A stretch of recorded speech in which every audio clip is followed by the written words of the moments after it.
This is another liquid experience entitled "What is Killing Lawyers?" My name is Roger. I'm going to be the host for the next 55 minutes. And today's session is based on a study that was recently published by the Liquid Legal Institute entitled, I gotta read this, Lawyer Well-Being, Personal Health of Legal Professionals in Times of Disruption.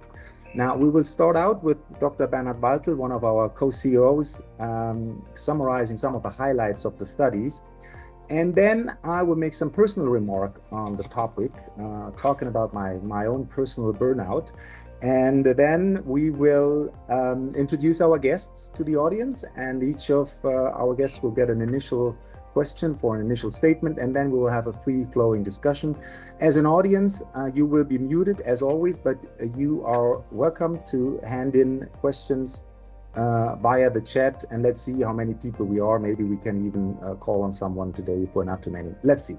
But first of all, Bernhard, please let me give it to you and present us with the highlights of the Lawyer Wellbeing study. Yeah, Roger, thank you very much. It is really an honor for me to present on behalf of the whole project team. So, and this is also some very first comments that I want to state clearly. It was not me, although I'm the person now presenting on this topic, or giving you a quick glance, some insights into what we've been working on for the last year, or a little bit more actually than a year. And everything that I say, you can also read by yourself on our webpage, and this is exactly what I've chosen to as a presentation medium. I've not prepared any slides, but rather guide you through where you can find the information. So all of you know or should know our LLI webpage. There is a dedicated project page on lawyer well-being, where you'll find more information about the background and the motivation and how this all began. It is entitled here Lawyer Wellbeing, the Silent Pandemic, and it roots back to some actually personal experience that some of us made, namely our colleague Dirk, when he was speaking to someone from clinical sector, so from hospital, and they were speaking about mental health on lawyers and the legal profession. And this expert from the hospital told him, well, Dirk, it's very interesting that you are starting this discussion, although you're not my client, because I always have those people approaching me and say, well, I do have problems, or can you please help me? I'm suffering. And this is why we at the LLI started to spend more resources and spend more time on this. And as we digged deep, we really found out that this is a huge and undiscovered world, actually, at least in the part of the world where LLI is most present, namely in Germany, in Switzerland, and in Austria. Although we aim at being more international, and I think we're doing well on this internationalization journey, it's still where we are most present. It's Germany, Switzerland, and Austria. And this is also where our contributors came from. And we started to assemble a very active group of LLI members. We also reached out to partners, and we had partners that supported us, like Thomas Wegerich, who is in the call today, but also the BUJ, the German Association of Corporate Counsel. They also supported us on various occasions. What I wanted to present briefly to you is not everything that you can find on our webpage, but the most recent publication that we have written, and that is hot off the press, if you want to put it like that. You will find the download, or the PDF in the download in the library section. It is freely available. There is no firewall, there is no password protection, there's no paywall. You can just click on download, and what you will get is a PDF opened, which contains 120 pages. So it seems as if the group, or if those who work together here, they do have to say something about this topic. The paper is entitled Lawyer Wellbeing, Personal Health of Legal Professionals in Times of Disruptions. You can see the authors here. You also see that this is really available, so no password protection. Please feel free to read and share. We always try to emphasize that it's a Creative Commons license. So this is really about decreasing the taboo on this topic, and rather have an open discussion and contribute something. So for sake of the time, we don't have enough minutes or hours to speak about everything that is covered here, and we really try to assemble content so that it's really worth reading it, and I think everyone will find something that is attractive to him or her. But it starts with two interesting forewords by Claudia Juncker, for example, General Counsel of Deutsche Telekom. She speaks about medals of honor. So is declining mental health or well-being of the legal profession really a medal of honor? Is this something people should be proud of? Is this something people are proud of? Yeah, be proud of your burnouts that you had in your career. Very interesting thoughts. Really recommend that. Then we had summarized why we care, so the motivation, why we, the LLI, with all its members, are really caring about this topic, which is not a trivial discussion, because for those who know the LLI always said, well, aren't you doing more legal tech, more legal operations, and more common legal platform topics? Why are you dealing with a topic like that? If this question comes into your mind, you should read the part 1, why we care, and then part 2, what we found. It summarizes the results on a survey that we had with 135 participants. I will briefly show you some diagrams of that. Very interesting results, and the data that we have collected contains so much more that we were able to cover in this publication. So if anyone out there said, well, I would be interested to raise some hypotheses by myself and answer those with the questions, feel free to get a member of the LLI, feel free to contact us, get in touch with us. We're more than happy to share the data and really draw more conclusions out of it. Then part 3, personal perspectives. I think this is highly relevant on this topic as well. This is less like like natural sciences. This is not like math or logics. This is not something where you can say, well, now I'm drawing a machine and this machine is designed to make everybody happy, but it's rather, how can I survive? How can I find strategies? And there's a lot of psychological moments, and I think one can learn a lot by reading what others think about it. For example, Martin Klemm, who's in the call also today, but also other renowned persons in the legal sector. And then we also sketch out how a road ahead could look like, different contributions by different authors, very interesting thoughts. So how could we promote more well-being in the topic? So if you think the LLI is stuck and only say what's the status quo, then probably you're wrong. We really try to sketch some way forward how we could, as a community, grow stronger and really create a future where we all want to live in, where we all want to work in the legal profession. And then also last but not least, I also want to highlight that we had a sponsorship by Vario Legal, and we are very happy that we found a sponsor that helped us to push this topic even further. So thank you very much on this occasion to Vario Legal for supporting this very valuable research here. Let me highlight 1 or 2 slides. I've prepared something really shocking, but maybe not that shocking to you who are experienced in the field. I will zoom in a little bit. This is one of the diagrams that we usually start by showing when we start presenting the topic. So how often have you personally experienced work-related mental health problems? And you do see here, and I don't want to go too much into details, that people say, well, I have experienced work-related mental health problems once or several times in my professional lives. And you do see, depending on the group that you're considering, it's up to 60%, more than 60%, which means 2 out of 3 persons say, well, I have experienced this in my professional life. Even some of them say, well, I regularly experience work-related mental health problems, which is really, so every alarm bell should ring now, at least on those who are moving into the fields, but also on senior legal management, and also everyone actually that is in the field. Interestingly, people also say, well, they do know colleagues who have experienced work-related mental health problems.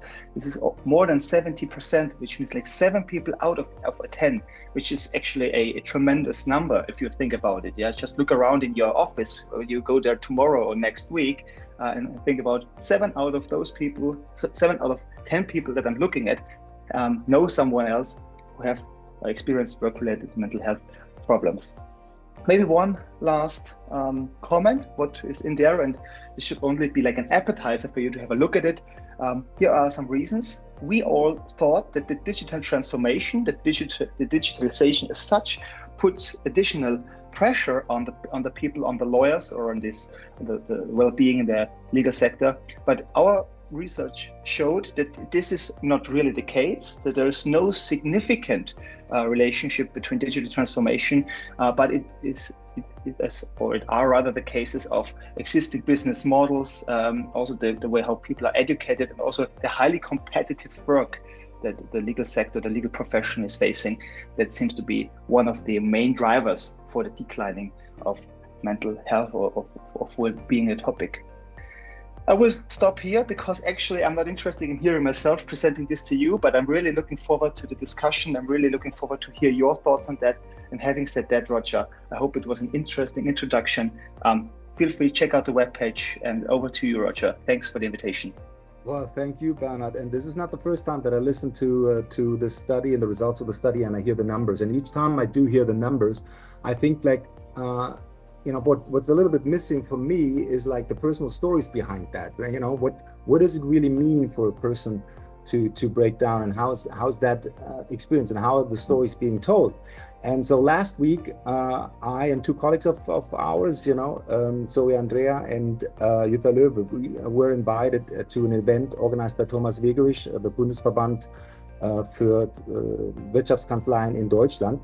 And we were talking about the lawyer well-being. At the end of the presentation, I chose to out myself that I did have a burnout, like 7 years back. After a period of long, hard work, I just felt I needed a break. I was tired, I was empty, and I was frustrated about the idea that all the money I had accumulated and I had earned now was needed for me to just get back on my feet. So basically nothing or not much was left. It felt like what I had done before wasn't really sustainable, and it wasn't smart to kind of bring yourself into that situation. So I did tell that story, and what really interested me, or what I thought was fascinating, that after the talk, during the break, a lot of people approached me and said that they loved the presentation. They thought it was courageous of me to speak up like that, and that it needed to be done, and they had similar experiences in the past. So that, I think, goes to show there is an issue here in Germany as well. And we will talk about it. Now it's time to introduce our four guests. I'm first of all very happy to welcome Martin Klemm. He's the Senior Vice President and General Counsel at Software AG in Heidelberg. We have with us today Angela Kerek. She's a finance lawyer, an ex-professional tennis player, and also an author. We have with us Elizabeth Rimmer. She's the CEO of Law Care, a nonprofit UK organization taking care of the mental health of lawyers. And finally, we have Dr. Michael Zollner, who's the co-head of Vario Legal Services at Pinsons Mason, and also a sponsor, or the sponsor for the publication we just heard about. Welcome to the four of you. Martin, let me start out with you, because in our dry run, when we prepared for this session, you said something that struck me. You said that you think most lawyers believe they have to present themselves as being perfect, that they have to hide their personal weaknesses and vulnerabilities, because that is what is being expected of them from the clients, from the bosses, and whoever. And you also said that you believe that that is a misconception. You believe that by showing weaknesses and making yourself vulnerable, and by sharing, one could actually become stronger and be more successful in your job. So that really struck me, and I would like you to elaborate on that a little bit. Yeah, so as you know, I'm general counsel. You said that, by the way, Software AG is in Darmstadt, not Heidelberg. In Darmstadt, I knew it was somewhere. No worries. But I'm also spinal cord injured, so I'm paralyzed. I'm confined to the wheelchair. I'm paralyzed from breast downwards, can't move my fingers. So I do carry my vulnerabilities, at least some of them, very visibly to people. And probably I do expect as much professionalism and timing of our lawyers as anyone else in the industry. However, I did learn that real strength comes from experience. Real expertise comes from experience. And vulnerabilities are where people learn. Yeah, we as humans learn when we go through problems. We don't learn when everything is perfect. Yeah, then we're lazy, we get fat. That's not what brings us forward. So if I look at me, I can say I spent 3 weeks between life and death. You learn a lot about crisis management when you do that. Yeah, and I took a lot of strength out of this. If you need a lawyer that runs around and is capable of running up staircases, I'm probably the wrong choice. But if you are in really deep problems and need somebody who's able to do crisis management in a different way than you would expect, then I'm a good choice. And this is because I'm vulnerable. It's not because I'm perfect. And I think we should work with this. To some extent, it's a qualification if you let it be a qualification, if you learn, and then you can show that. Yeah? And it makes you strong. At least that's what I experienced. And I know a lot of examples that are exactly that. They grew strong out of this and have special talents, even though they have incapabilities or vulnerabilities around this side. Well, thank you, Mark. Very impressive statement, and it makes a lot of sense to me, and I can relate to that. Let's move on, Angela, to you. When we talked in our preparation call, you said you were born in Romania and you're a lawyer, but you also used to be a professional tennis player. And you said that growing up in a communist state, you were constantly given the feeling of not being good enough. And that may also have contributed to your experience of a breakdown which you had in your life at some point, maybe similar to the one I had. But what I would like to expand on and hear from you is how you think that this feeling of not being good enough, how does that relate to the legal profession in your eyes? Very interesting and actually very deep question, right? What I see is, it kind of relates to what Martin started off with. Is we think we need to be perfect, right? We think we need to have this image of being perfect, and some of the younger lawyers. I've also heard people saying, "Oh, but you can do everything." And from the outside, it may seem like that, but from the inside, it's this. I think we are living and working in an environment, and not only in sports, where it's very easy to, visually see it, that people always need to get better, because obviously you lose every week. You lose, right? In a tournament. But I do believe that the legal system, already in the studies, but in the in law firms, the entire system is built on giving you the feeling that whatever you do is not enough. And you start off, then you need to learn the technical skills, then you start mastering those, then they say, okay, what about the soft skills? Then you do the soft skills. Then they said, okay, you need to do that soft skill again. Then you believe you already gone through the soft skills, and they say, okay, then now you need to do the client phase. Then you do the client phase. Then they say you need to do the bigger client phase. It's like, constantly there is a feeling fed in the system that gives you the impression that you need to do more. And then once you make it a partner, you start all over, like every time. You finish school, you start all over in university with 0. Then you've done with your nice university degree, then you do your doctoral degree, and then you start working, and again you start with 0. You're like the first year, and it's not that life in general is not based on this system, but I think the legal system in particular is constantly feeding with everything that surrounds us, with comparison, with visibility just for yourself, to be able to compare yourself to the others, in being compared in every feedback talk. They always give you the feeling it's not enough. And it's not enough revenue, then you do enough revenue, then it's not enough profitability, then it's not enough growth. It's always something not good enough, and this is so this is very general. I think the legal system feeds this feeling harder than the others, but obviously this is like a core narrative we as humans tell to ourselves, most of us, by the way we were raised or the circumstances in which we were raised, we carry this feeling of not being good enough.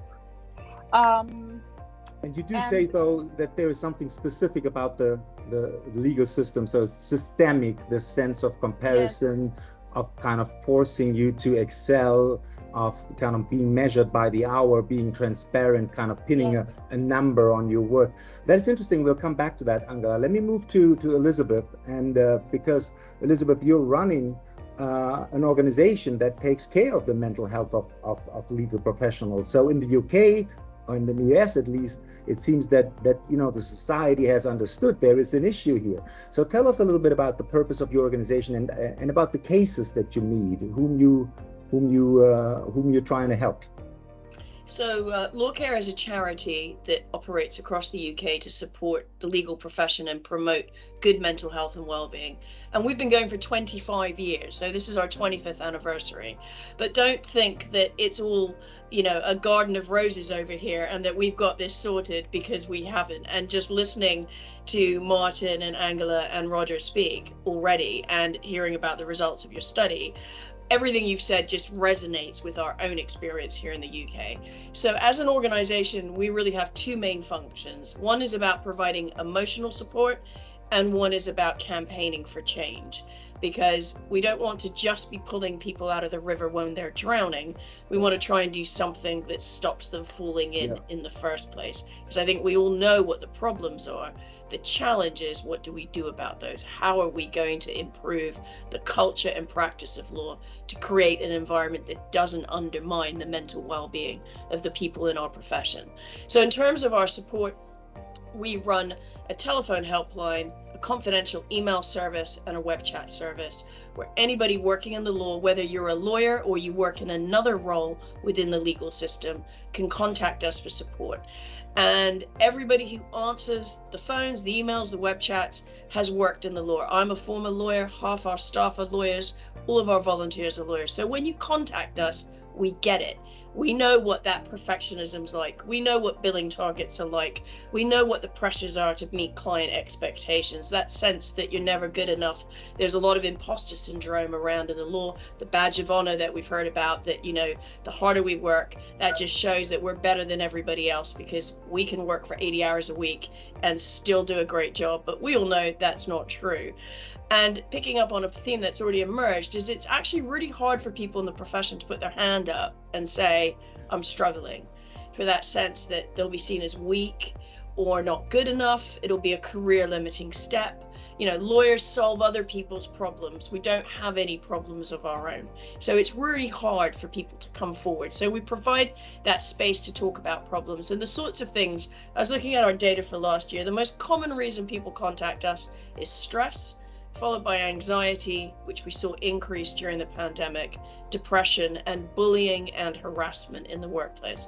Lots of reasons why people feel stressed. It's usually around workload, managing expectations, difficult relationships with colleagues, worried that you're not cut out for this. You're a junior lawyer transitioning into taking more responsibility, worried about that process.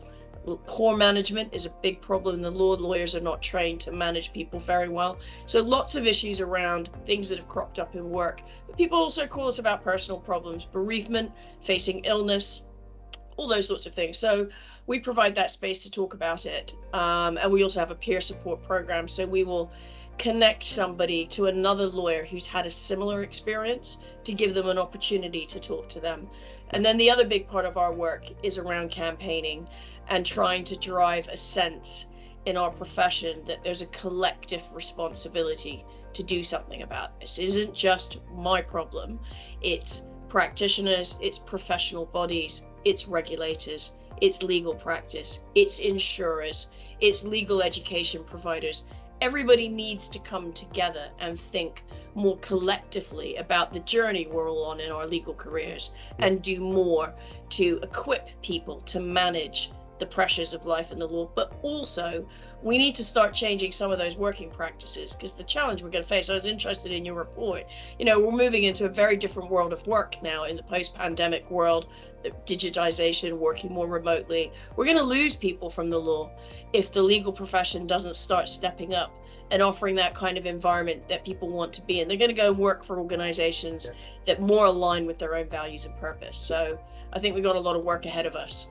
Many interesting topics and ideas that you already mentioned, Elizabeth. Thank you for that. Let's introduce our last, not least guest, Michael. Thank you for joining us. You're the co-CEO of, co-head of Vario Legal Services at Pinson Mason, and you did sponsor our lawyer well-being study. So why is the topic so important to you? You're on mute still, Michael. Now. You're on mute again. Now it should work. Okay. Now it should work. Technology functions. After 2 years of pandemic, still the same problem. Yeah, why is this a topic important for us? Or why did we immediately, when we learn about it, say, okay, that's something we're really interested in? I mean, we are a service provider for project lawyers, so we have a pool of 200-300 lawyers we're working with, and so by nature we are interested in that they are happy. If you look at our website, there's a claim delivering happy lawyers, I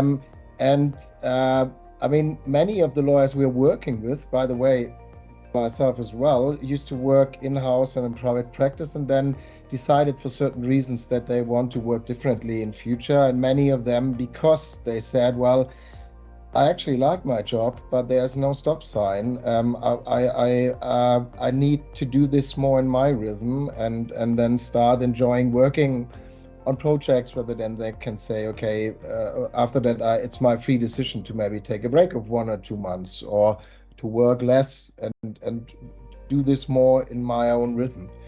And from a more general perspective, I mean, we are in contact with many lawyers on a daily basis, not only our project lawyers in-house and private practice. So we know from the daily discussions the topics that we heard here, that we learned in the studies.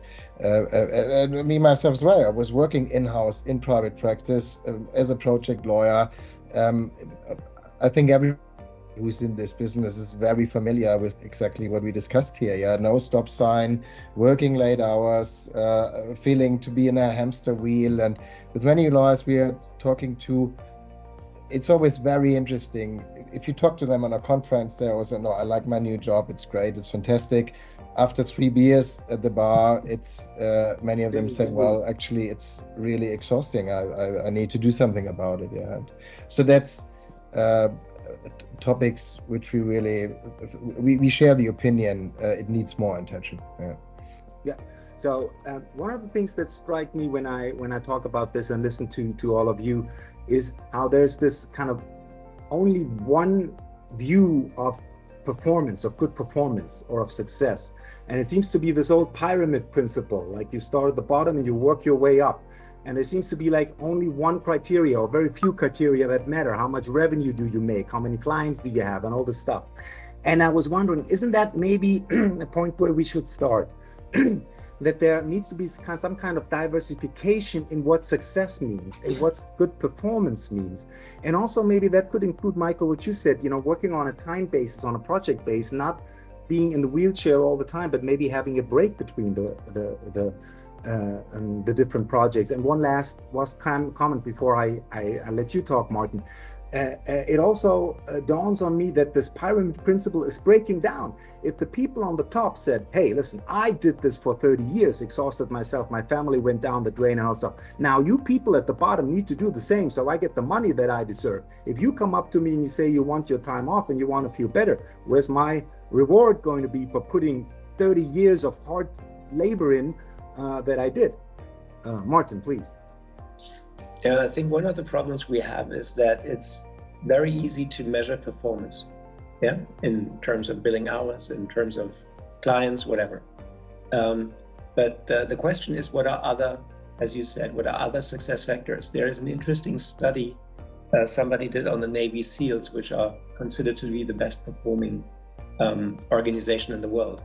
The second item they measure to find the best leaders is trustworthiness. And they will take a trustworthy, even a medium performer in trustworthiness, they will prefer over a top performer, because the top performer is toxic to the team. And I think if we start looking for those items, those parameters or KPIs that we need to define success in a different way, that would probably be a good way moving forward, but it's a very difficult one. Yeah, because it means you have a DNA shift in the way you look at your organization. Yeah. Elizabeth, please. And to the other two panelists, if you want to talk, raise your hand. That's great. Then I can call on you. Elizabeth, please. I was just going to add to that. I completely agree. I think the way we measure success in law is about output. And we're not actually looking at what we're delivering. We don't measure effectively client satisfaction, our relationships. Would somebody recommend us again? Did everybody come out of this with the least possible damage to themselves? Did we get a good outcome? And that the way the system, certainly in private practice, the model is that pyramid, and it's all about billing. And I think we've moved away to some extent from there's a tension, I think, as the law as a vocation, that's part of the social contract with society, delivering services and upholding the rule of law that everybody takes for granted, alongside a business and running a business to make money. And law isn't just about businesses that make money, and that we don't value enough that actually the greatest asset in any legal practice are its people. And we need to value our people more, and their minds is where this work happens. And the system doesn't reward the great team players or the collaborators or the people that bring other things to the table. The system rewards the toxic people that can put in the hours. And I think we really need to look at that if we're serious about addressing some of these challenges. Michael, please. You're mute. Again. Again. I mean, I think it has to be distinguished. Are you working in a house or in private practice? And it is still the core of the problem is that if you work in private practice, you are a cash cow. There's a natural conflict of interest between the firm who says, I want you to work as much as possible. It doesn't only apply to associates, does apply to partner. It's never enough. And as long as this conflict of interest is not solved, I think we will have a problem and a special challenge here. And if you work in-house, at least my experience, it's this, you're a cost factor. So there's a natural interest that as few people as possible do this as much work as possible. As much as work as possible, yeah. So in both ways, no stop sign. And if you don't learn to set the stop sign by yourself, which is really difficult, that's, I think, what still distinguishes the legal world from other areas, at least when we talk about business law. Yeah. And the second topic is, I don't say that I can do this better, but my feeling is due to this environment, we would need even better leadership skills in law. But my personal perception and experience is that lawyers tend to be not the best leaders because it's not what they learned. Yeah, it's their algorithmic job on performance, and suddenly they're a partner or whatever. Yeah, and then have to lead a team. And so I think there's a lot of room for improvement. Again, I always have to say I was always lucky with all my bosses I was working for, of course, but in general, that's my perception. Yeah. It's interesting. Let me bring up a point. I'm not a lawyer, but I'm a consultant. I do see some or a lot of similarities between the consulting industry and the legal industry. The consultants, they're not state examined, so the legal people are special. But in the consultancy, you have a similar business principle. You have a pyramid, you work your way up. When you're on the top, you mostly do sales and you try to sell your colleagues. And there are many similarities. But one difference that I observe, and I want to ask you about it, is that in my experience, I was at Accenture and other consultancies, we consultants, we collaborate more. All work is mostly done in teams. You do share your knowledge. You do want to help the other person. I'm not saying that the individual lawyer doesn't want to help the colleagues, but there is a kind of an intrinsic business motivation not to do so. Why should I share my knowledge? That's what I'm selling to the client. If I'm giving it to the other guy, my hour rate or my income goes down. So this aspect of collaboration, what are your thoughts on that? Is that a something where we can start to maybe change the legal industry and make things better for the individual lawyer? Look at the LLI. I mean, we started the association out of the idea of, it's like it's not mandatory, it's free work, and we have now up to 700 people who seem to be interested in collaborating and maybe don't find the opportunity to do so at their work. Martin, and then Elizabeth.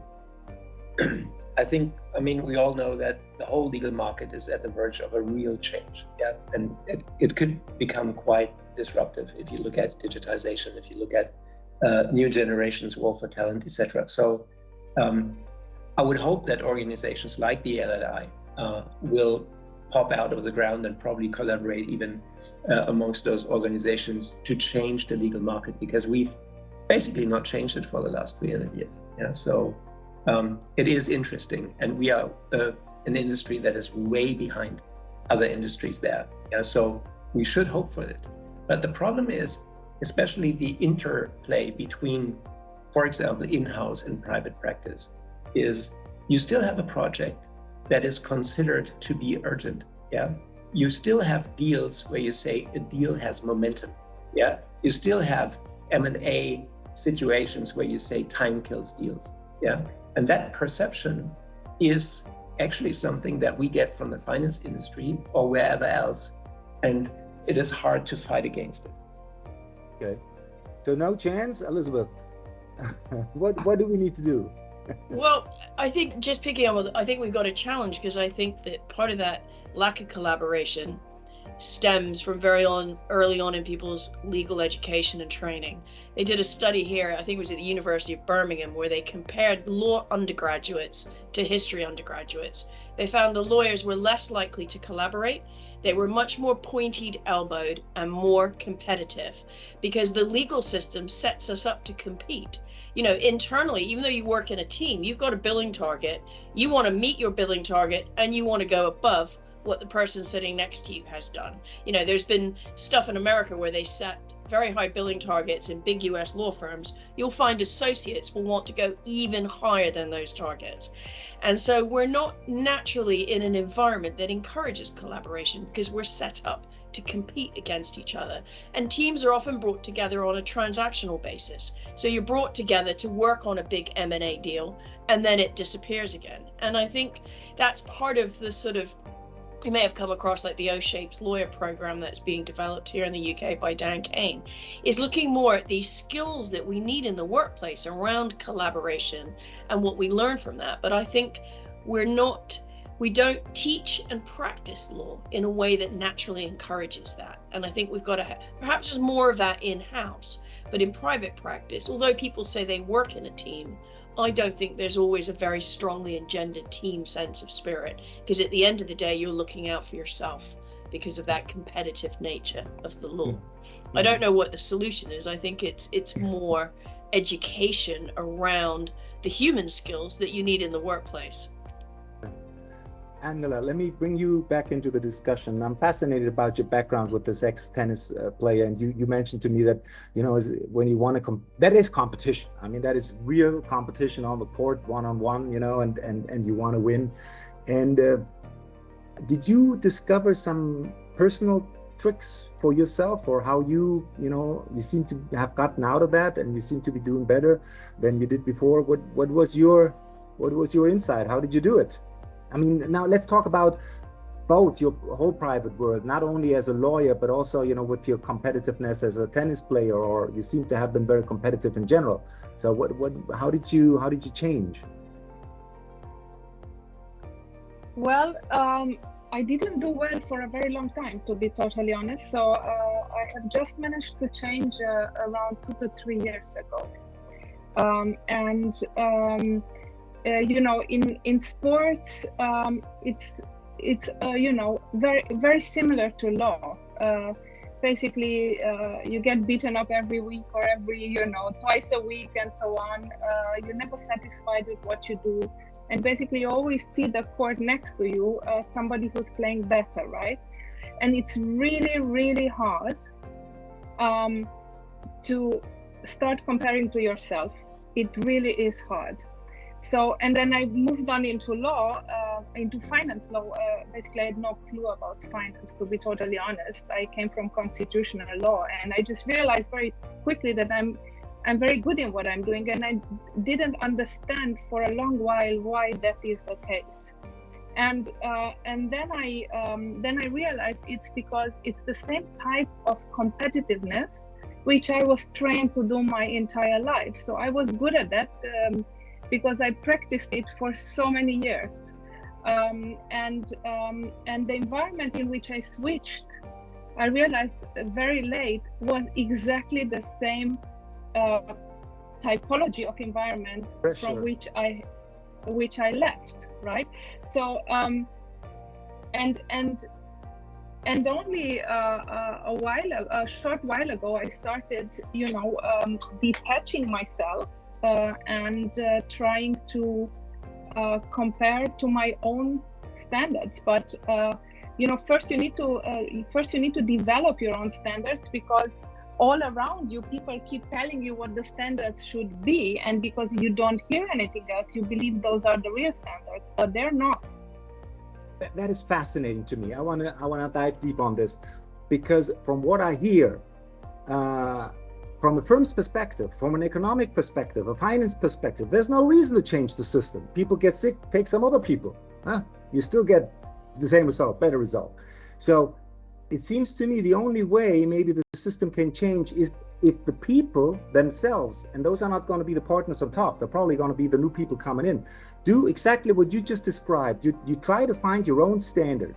I mean, sounds maybe silly, but who am I? What is really important to my life? Is it really all the money in the next Ferrari or being the best?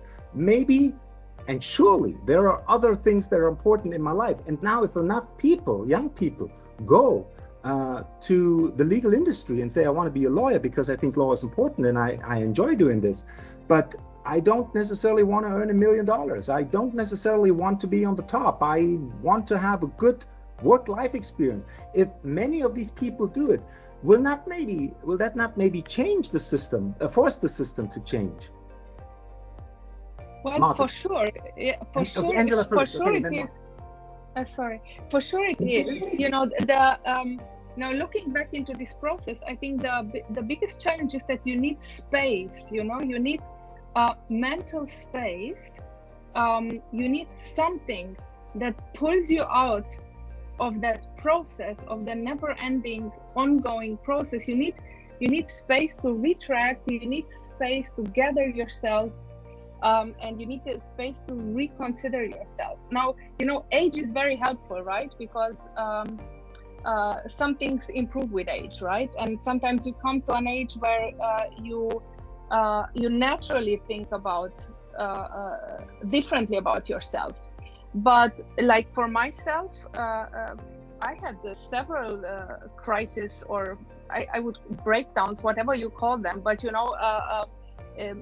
it's not visible to the outside at all, so people think nothing's going on, but basically major shifts always came in my life when something forced me to drop out mentally for a while.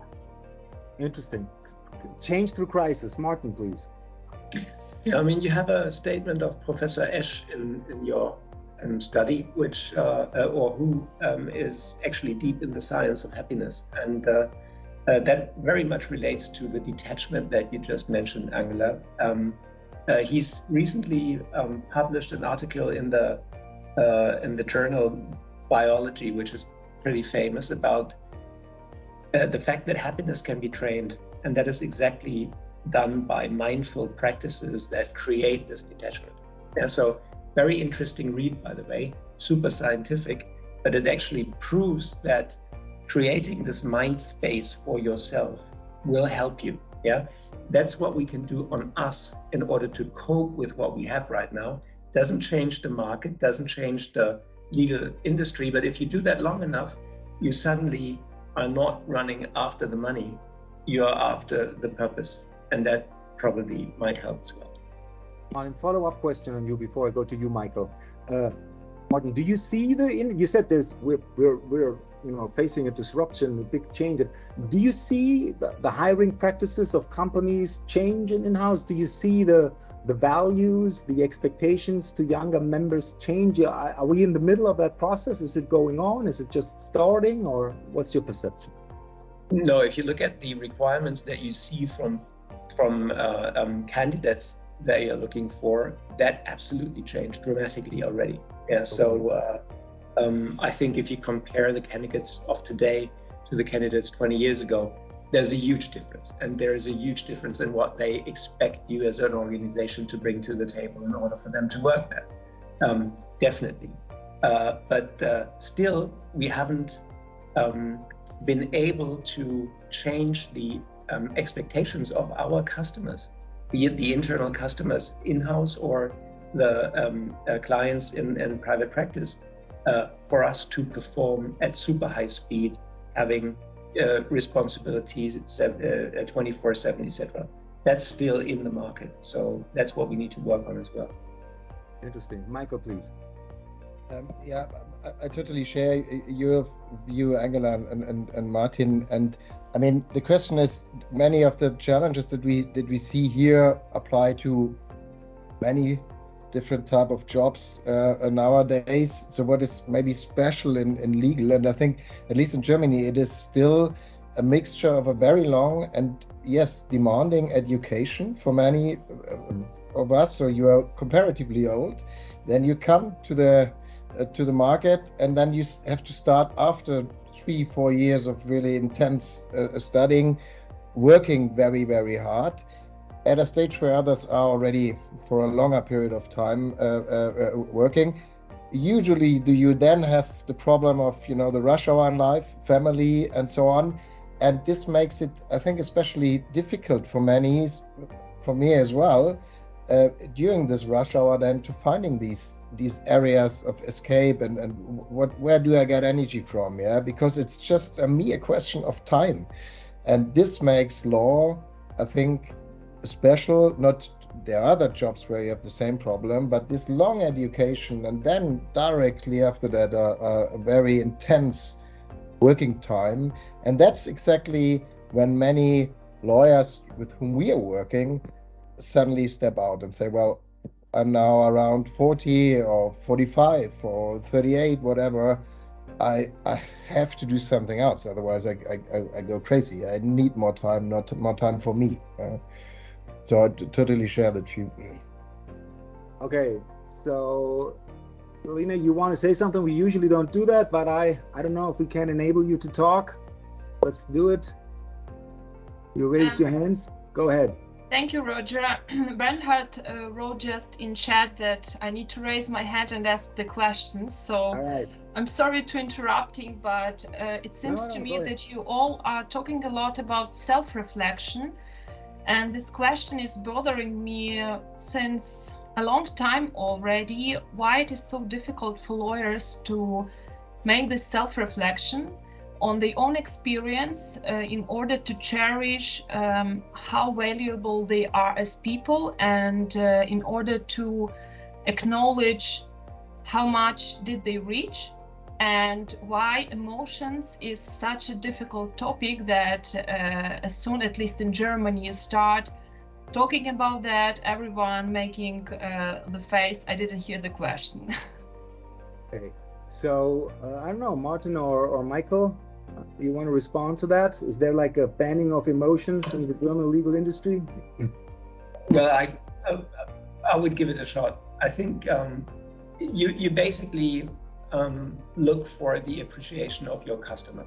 Yeah, so that is what you get, and this is what you aim for. And most often, your customers are in an urgency situation. Yeah, there is a crisis. You need to help them with a problem. And in that particular situation, your emotions are second or third priority. They don't matter. Yeah, the emotions of the customer matter, and you need to be fast to help them in order to avoid the crisis. So there's little room in that relationship, and might come afterwards, but it comes after the problem is solved. Yeah, at some point they probably pop up and say, "Hey, listen, how did you feel with that?" Yeah, but it will not happen in the direct relationship. And that, I think, is a problem. Let me play devil's advocate here for a moment and say, I'm a partner at a top law firm, and I tell you, nothing's wrong with the system. The system works perfectly. The people who get ill, they're simply not cut out for it. They should have stayed out from the beginning. And the system kind of weeds them out. But as you can see, there's still enough people left that make it to the top in the old system. So from my perspective, everything's fine. What do you say to that? Why do they drop off with 55 in the US?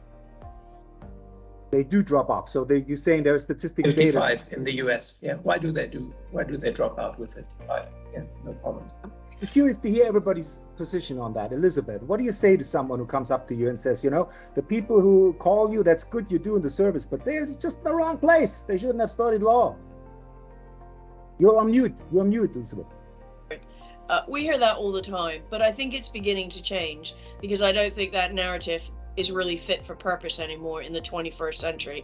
If you're the top of a law firm at the moment, you are fighting for talent to get people into your organization and keep them there. How are you going to keep them there with that kind of attitude? They're going to say, well, I'm going to go to the firm down the road that's going to let me work from home. They got nicer people. I'm not going to get paid as much, but I'm going to feel that this aligns more with me. So I think that is an outdated way of thinking. And as we see more diversity within the legal profession, I think the sort of, for want of a better expression, the sort of stale, male and pale perspective is not going to be the dominant perspective anymore, because there's much more wider range of people coming into the law from different backgrounds, different ethnic backgrounds, different perspectives on life. And that's what we need, actually, to better serve the wider range of people that are out in society.